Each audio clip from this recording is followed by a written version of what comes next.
This is the GamModEr. This is my Arduino based game box basically for running Nerf wars. Mainly King of the Hill, but it does a lot of different things. So I'm just going to kind of go through the different functionality and how you can interact with the timer.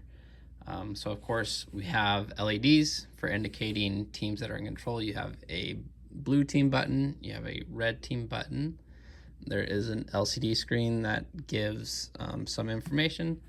This has some of the upgrades. So it's got the 7-segment display. This is really only good if you're going to be using it inside. I've also got the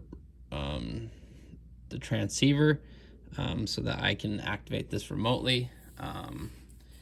In addition, there is a MP3 player, so you can hook it up to a speaker.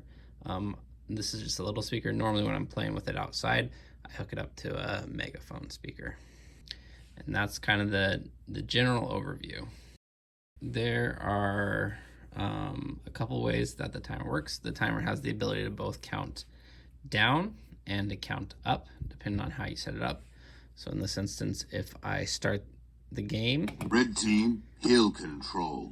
Right, you'll notice that it plays an audio sound when the red team takes control, and then it starts counting down. So I have it set in a countdown version. Blue team, hill control. Right, blue team, they got set to the 1 minute. They started controlling it. But you'll notice that it saves the time from the previous team. Red team, hill control. So right, it jumped to 49 because that's where red team was at. Blue team, hill control. So it will save the time, and in this instance, it's counting down. So now let's go ahead and switch it over to a count up version. As I mentioned, it can count up, so I've reset it so that's in a count up mode. So let's go ahead and let one of the teams take control. So red team's going to take control. Red team, hill control. Right. It does the audio thing to let you know that the team took control, and then it starts counting up. Right, similar, right? If blue hits it, hill control. Blue takes control, it starts counting up. It saves the time. Red team, hill control. Red was at 9. Right, and it will keep counting up until the game's over. And you have the ability to set the length of the game, and it will stop it. In addition to being able to count up or down, you also have 3 different ways you can interact with the button. So earlier I had it set for the tap mode, where you just tap the button and it takes control. You can also program it to, or you can actually set it to say, hey, I want you to hold it. They have to hold the button for this many seconds. So in this instance, I switched it to that you have to hold it for 3 seconds in order to take control of the hill. So if I tap it, hill contested, hill contested.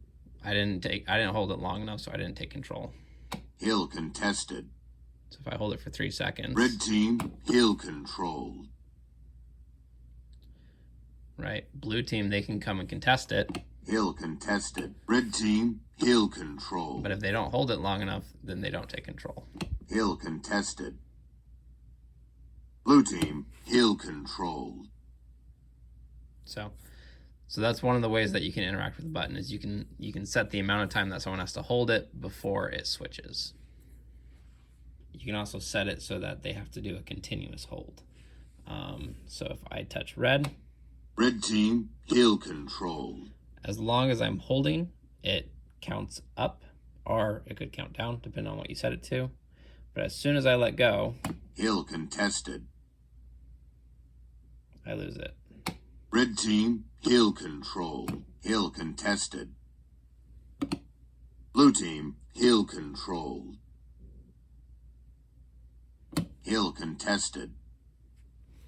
So those are the 3 ways that you can interact with the buttons. You can have it tap, you can have it hold for X amount of time, or you can have it do a continuous hold.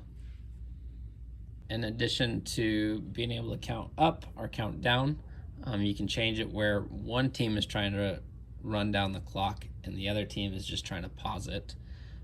So in this instance, red team is trying to run down a 45-second timer.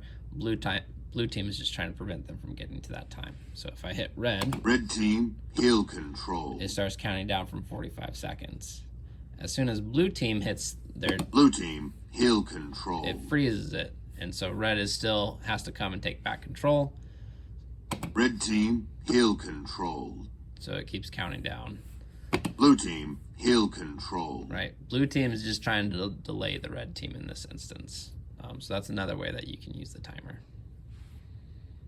Another way in which you can set up the game is for them to have to hold it continuously, and if they don't hold it continuously, it's going to reset. So in this case, both teams are trying to hold it for 30 seconds continuously to win the point. So if red team takes Red team, hill control. they start counting down. As soon as blue team takes it, it resets Blue team, red's time. hill control. So if red takes it again, Red team, they start hill from 30 control. seconds again. So in this instance, you have to hold it continuously. It's not actually going to save your time. It's going to say, hey, you didn't make it all the way. Blue team, hill So control. they'll always restart over. You can also just use it as a game timer. Like, teams aren't actually interacting with the buttons. You're just using it to say when the game's over. One of the nice things, and you can do this with all the other games where you do interact with the buttons, is that you can set it so that it does the start of the game. So it will count down when the game starts. It will also give a countdown for when the game ends. So if I start the timer,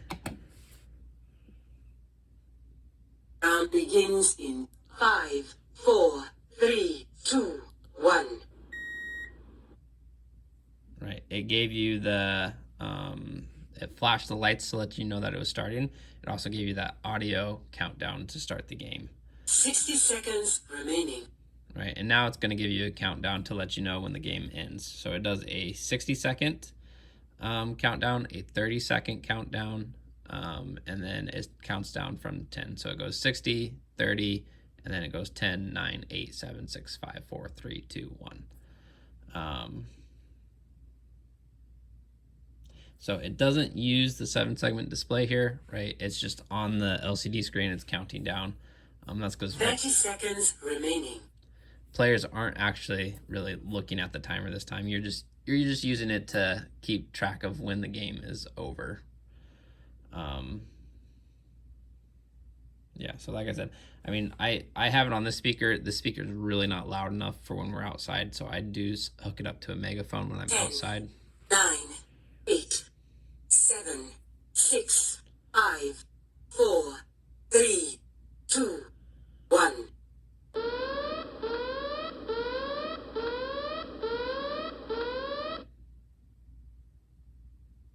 Right, so it'll give you that alarm. It keeps flashing, letting you know the game's over. Also, when you want to reset the timer for all the different games, the way you reset the timer is you hold both buttons down for 5 seconds.